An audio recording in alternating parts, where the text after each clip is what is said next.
I can see a lot of people, but hey, compared to you and I, our looks, I'd pick an hour very good. Oh, mate, yeah, compared to you and I, mate, geez, I tell you what, you could have a donkey's backside looking a little bit better. As long as you brush its tail, done.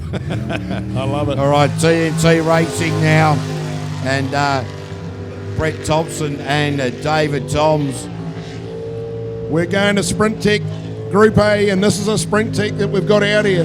Peter Coey, he designs these boats, and of course, we all know his world famous name. He's been around sprinting for many moons.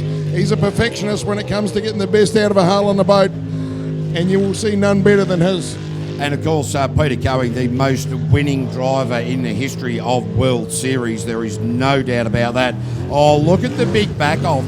But that back off just meant that they were too tight, and it took them a long time to get out of that, the deep end drainage hairpin there. Yeah, copped a big bit of air time with the bow of the boat when he went down to the deep pin, down to the hairpin. I just saw it lift. He backed off and caught a little backwash, and that was enough to finish him off. So very untidy for Brett at this stage, but it's going to get on the board. Yeah, look, he's beasted right off, 55.331. I wonder if he eased it off that much, the final back off into that hairpin, got a bit of reversion, plenty of water in the jet unit, no water going out of it, lift the back of the boat, made it hard. That's exactly what happened. When the bow came up down here, he's leading into the hairpin, he backed off, caught it, lifted it in the air, then went to give it a fistful, but he'd lost water out of the jet unit, so hence reversion, which all goes backwards from there. So, hey, it's something to work on. Yeah, that's right. And look, one of the things, he's coming down towards this all-important hairpin. It's that moment. It's almost like the braking zone at a corner in Formula One. You've got to find where that ease off is, or if you are going to ease off, and work it out. So just trying to get that sort of no limits now. Well, the Group A, Matthew Harrop and Pinky George. Oh, a couple of bites at the top the wrong way. It unsettled him. Must have grabbed the inside. He's coming back to have another crack. He knows where he went wrong. Matty Harrop, is he going to keep the old steam under the visor and just have a go and blow it here? Who knows? Sometimes we know other drivers. He's going to get up it. He's decided, bugger it, I'll win it from the back. Yeah, that's it. He's gone deep edge drainage. He's going hardcore, so the no limits machine. Heading up through Aramex, the Aramex sweeper. We're going to hear plenty of this. And here it comes, the money corner. Deep end drainage. There's no drainage needed there. He's straight out of it. Yeah, just threw all that water in there. Absolutely beautifully. So Matty Harrop now, with this rotational error, he's just he's easing off. Certainly just going, right, we've got to salvage something out of this. And what we don't want to be salvaging is the entire boat. Yeah. Stick with the pride, not the rebuild. Yep, that's it, mate. 62.193. And look, it's very hard as a racer, as you well know, mate, is that after you've made that mistake, you know there's plenty of time on the clock. You know you can't get that back. And it's just sort of harnessing that adrenaline to rotate nicely throughout the rest of the lap instead of trying to get it back. Exactly. I mean, work on the money corners. You know you're out there for less than a minute or roughly a minute. Here we go. Radioactive. Super Mario. Ross Travers, Amanda Kiddo out there. And Ross has been nailing the hairpin each and every time. Now down the bottom sweeper. Heading right up to the fast part of the course now. He's trimmed that boat down nicely. It is not looking like moving. So this is Roscoe's style. He'll just ease his way through it, work on the boat, work on the blades. Watch him down here. Deep end drainage. Like a hot knife through butter. Oh, that was incredible through there. And he attacked it from the middle part of the channel as well. It just doesn't sound like he's pushing the boat. A little bit rough as he hits the backwash, but not enough to worry him. He'll head back up past Mike Transport through Aramex and bring around to the finish, but it all looks classy from here. Yeah, looking very good for Ross Travers and Amanda Kiddo with a 53.208.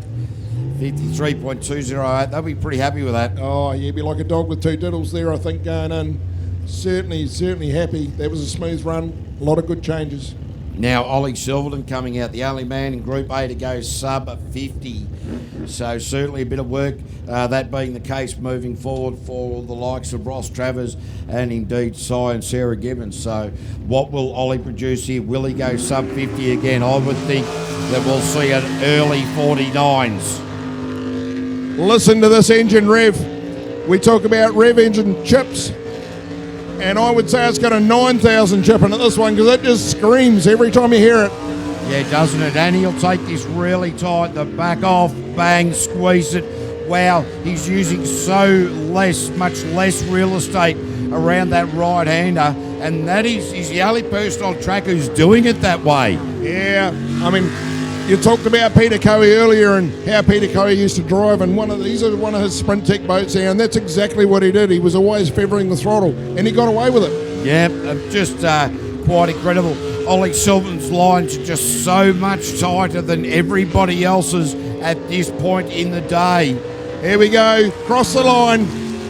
Oh, he blew it out a little bit, 50.242. And here we are going, 50.242. To be fair, he's been bang on. He was 50 last time out, so he hasn't. It was actually Sam that did the 49 earlier, not. Did I get that confused? Yeah, Let's have a look at the time sheets. He's bang on, mate. All right, so Sam,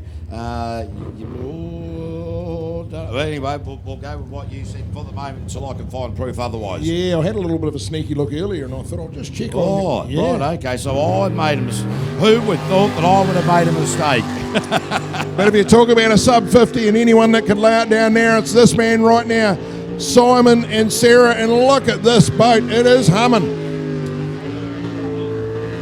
Look, they're starting to take some tighter lines as well. They're following the path that Ollie Silverton's been doing, a little bit different around that right-hander up the top part of the track. Now around Aramex, come right down into the all-important hairpin. Oh, beautiful. Look at that. Did you notice how he lifted the gas, drifted it round, and loaded it back up again? Beautiful. He just shot himself out of it. Here's the bit of water that could cause the grief. He buttons off. Yeah, he gets away doesn't with like it through there, not at all.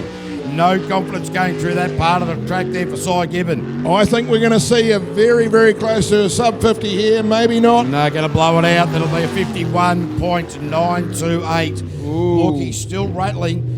Very, very close, and now that he's getting there, he's really looking a lot better. It is his section coming around Sprint Tech Island and then splitting Mouthfresh and MTW, Mike's Transport Warehouse. That crosswash through there, Cy Gibbon not got confidence through there at this point. That's his second. That is where he's going to work on all day. At the Worlds, when you're racing that, I remember having that